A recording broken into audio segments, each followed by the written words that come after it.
नमस्कार, जोहार झारखंड देख रहे हैं आप और मैं हूं आपके साथ सोनाली सिंह। गिरिडीह के बागोदर बाजार सहित साहू मोहल्ले में आग ने बीती रात जमकर तांडव मचाया। आग की लपटें तेजी से फैलने लगी। इस घटना से पूरे इलाके में अफरा तफरी मच गई। आग की चपेट में आकर 3 गोदाम जलकर राख हो गए।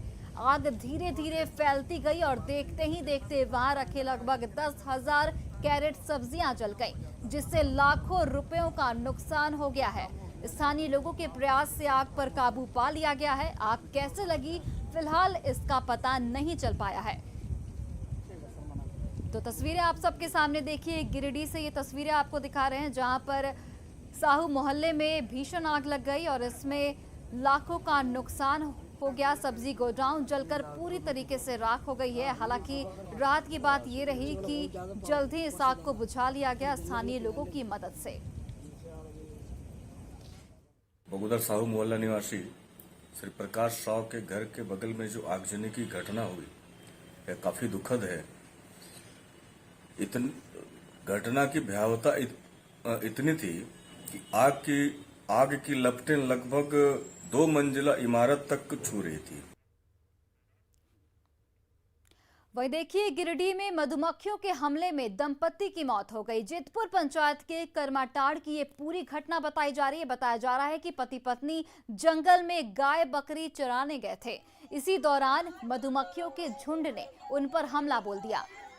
शोर शराबा सुनकर गांव वाले मौके पर पहुंचे और दोनों को घायल अवस्था में अस्पताल लाया गया, जहां दोनों ने एक एक कर दम तोड़ दिया। आपको बता दें कि गिरिडीह में मधुमक्खियों का आतंक लगातार बढ़ता जा रहा है।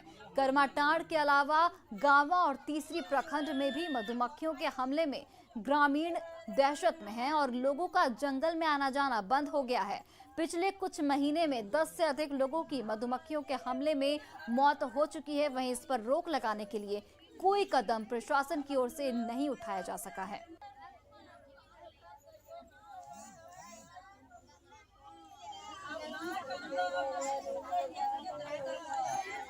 हम गए थे जंगल गाय बेल चराने के लिए। दोनों एक साथ में गए थे तो पहले माँ को मधुमक्खी ने काटा, तो उसको छुड़ाने के लिए मेरे पिता ने गए तो उनको भी काट लिए। और दोनों को जब घर में हम लोग को जानकारी मिला तो हम लोग गए तो दोनों को लाया, दोनों को हॉस्पिटल भी तक ले गए। एगो वहीं जीवन धारा में जिसे दोनों को भर्ती कराए तो जीवन धारा में एगो एक्सपायर हो गया और एगो रेफर कर दिया धनबाद ले जा रहे थे तो रास्ते में।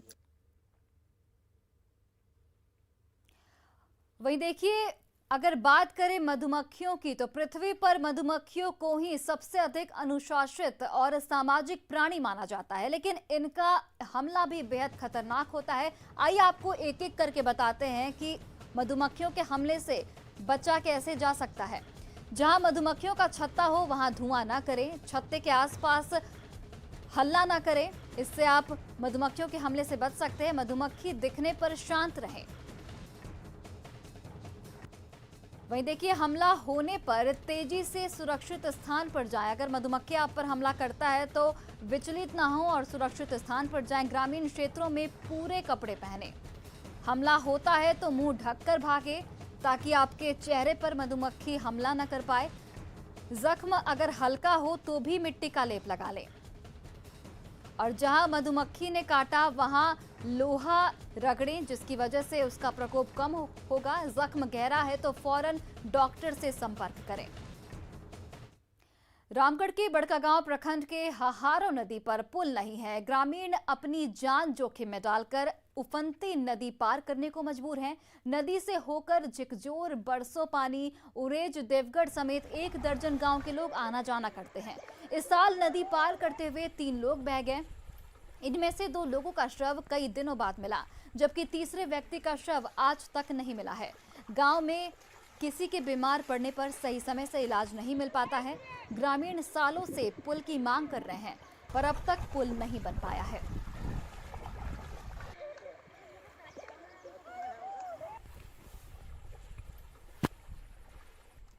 नदी के अचानक बाढ़ आने की वजह से हम लोग 25 किलोमीटर का दूरी तय करना पड़ता है, घूम के जाना पड़ता है, जिससे और नदी का ज़्यादा ये नहीं है, मात्र 700 फीट का ये है और इस दूरी को तय करने के लिए हम लोग को 25 किलोमीटर तय करना पड़ता है। पहले भी मार चुका है, ये तो मालूम नहीं है सरकार से चाहते हैं कि यहाँ पुल बन जाए और यहाँ की जनता ग्रामीण कम से कम पुल से पार हो जाए।